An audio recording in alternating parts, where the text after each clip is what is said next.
Ini Pak, yang kemarin Bea Cukai ngesegel toko perhiasan lagi yang itu di Pluit.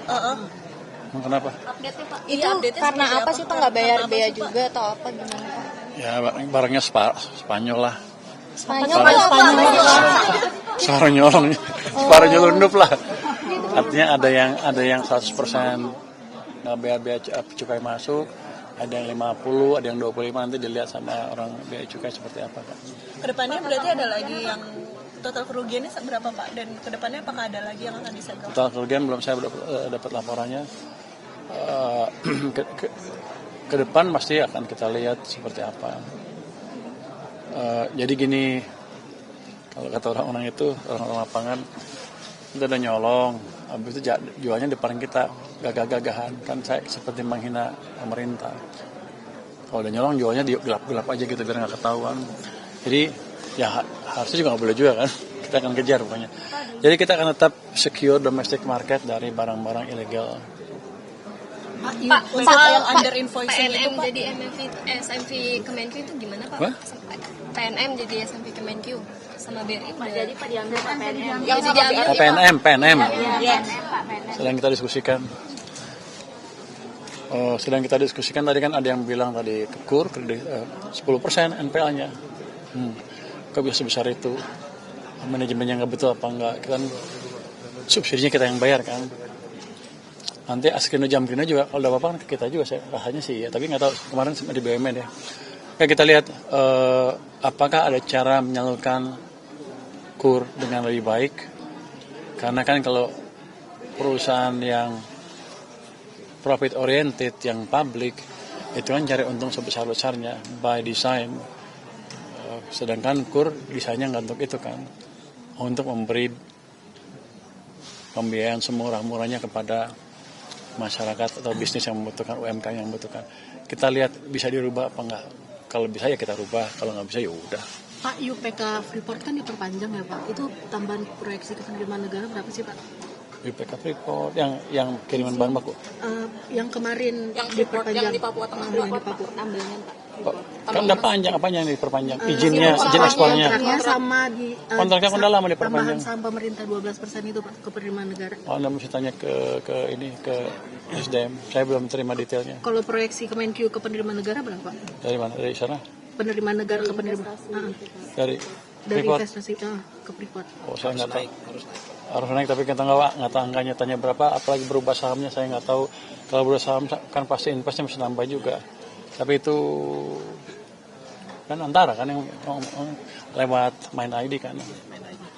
Pak THR Pak, THR. Kan sedang diproses. Nanti begitu presiden pulang mungkin dia akan umumkan. Saya nggak tahu, masih diproses. Tapi dananya udah siap. Berarti minggu ini Pak, apa gimana?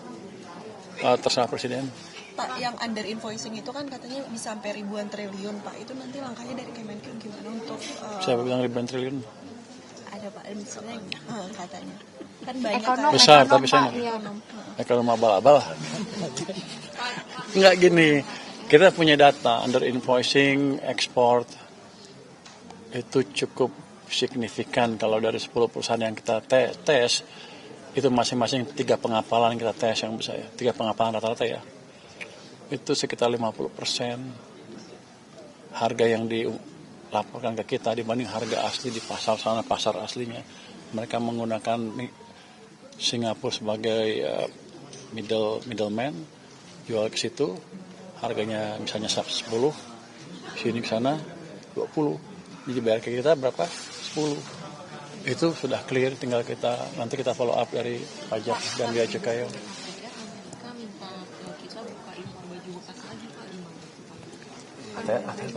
ART Pak, ART.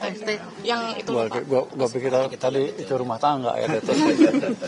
Kan kita lihat kan kita enggak impor baju bekas.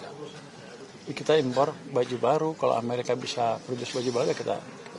Kalau baju bekas kan agak aneh. Nah, kita akan legal, boleh. Tarif pasti berlaku untuk barang yang legal. Kalau yang ilegal tidak. Kalau kita di sini nggak pernah mengizinkan baju bekas, nggak bisa dipaksa tarifnya 0, orang memang nggak boleh. Itu kira-kira. Pak, kalau yang bea cukai itu Pak yang emas, kan harusnya bea cukai kan udah ngecek ya Pak, waktu dia impor terus dicek dia udah bayar atau enggak. Terus kenapa jadi bea cukai yang nyegel lagi gitu Pak? Berarti kan apa dari awalnya miss di bea cukainya atau gimana? Berarti orang bea cukai yang nipu-nipu tuh. Ini kan rezimnya baru, dia betulin yang lama. Ya biar aja nanti kita lihat seperti apa. Kalau emang itu praktek yang terjadi selama ini ya akan kita rubah. Dan melakukan itu harus kita hukum dan negara nggak mau dirugikan. Kita lihat itu aja. Saya akan lihat terus ke depan. Ini kan belum lapor ke saya secara formal hasil di lapangan. Cuman saya monitor sekali-sekali saya telepon gimana keadaannya gitu. Oke. Terima kasih. Ya. Apa? Mobilitas Gubernur Kaltim yang 8 miliar itu begini. Wah, saya nggak tahu, saya belum dengar laporannya. Saya salah ngomong lagi. Hah? Karena kan efisiensi Pertamina kapan cair Pak? Katanya kan cuma 70%. Sudah Februari udah cair kan dalam pertama. Untuk yang Januari kan bayar Februari 70% ya. Lupa saya enggaknya berapa. Tapi berapa? 27 27 2 bulan. PLN dan Pertamina. 27 ya?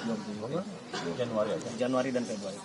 Oh, yang Januari sedang diproses, yang Februari juga akan langsung diproses. Berarti belum dibayar. Bentar lagi. Tapi kita bayar nanti. Ya? Terima kasih ya. Ini udah available, sekarang juga udah available yang Januari. Ya? Saya belum sampai ke saya suratnya.